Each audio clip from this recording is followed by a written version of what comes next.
പടത്തിൽ ഒരു 3 പഞ്ച് ഞാൻ മേടിക്കുന്നുണ്ട്. അതൊരു നാഷണൽ ലെവൽ ബോക്സറിന്റെ കയ്യിൽ നിന്ന്. ഈ സിനിമയിൽ എന്റെ ക്യാരക്ടറിന്റെ പേര് ജോജോ എന്നാണ്. ജോജോന്റെ പെർസ്പെക്റ്റീവിലാണ് കഥ നെറേറ്റ് ചെയ്യുന്നത്. ബിഗിനിങ് സ്റ്റേജിൽ ഞാൻ ഭയങ്കര ഡൗട്ട്ഫുൾ ആയിരുന്നു, എന്നെ കൊണ്ട് നടക്കുന്ന പരിപാടിയാണോ. അപ്പൊ പറഞ്ഞിരുന്നു കുറച്ച് സമയം വേണം, റഹ്മാൻക്ക് ഇതാണ് പറയുന്നത്, നിന്റെ കുറച്ച് നാള് എനിക്ക് തരണം എന്നാണ് പറഞ്ഞത്.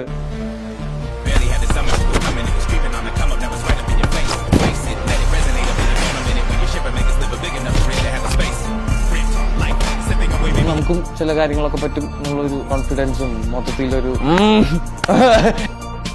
ഇത്രയും നാള് ഒരു പടത്തിന് വേണ്ടി പ്രിപ്പയർ ചെയ്യുന്നത് ആദ്യമായിട്ടാണ്. ഈ പടത്തിൽ ഒരു 3 പഞ്ച് ഞാൻ മേടിക്കുന്നുണ്ട്. അതൊരു നാഷണൽ ലെവൽ ബോക്സറിന്റെ കയ്യിൽ നിന്ന്. ഓരോ ടേക്കും ഇമ്പോർട്ടന്റ് ആണ്. അതിൽ ആദ്യത്തെ പഞ്ച് കിട്ടിയപ്പോ തന്നെ എന്റെ കിളി ഒരു 3 സെക്കൻഡ് സാധനം ഔട്ടായി.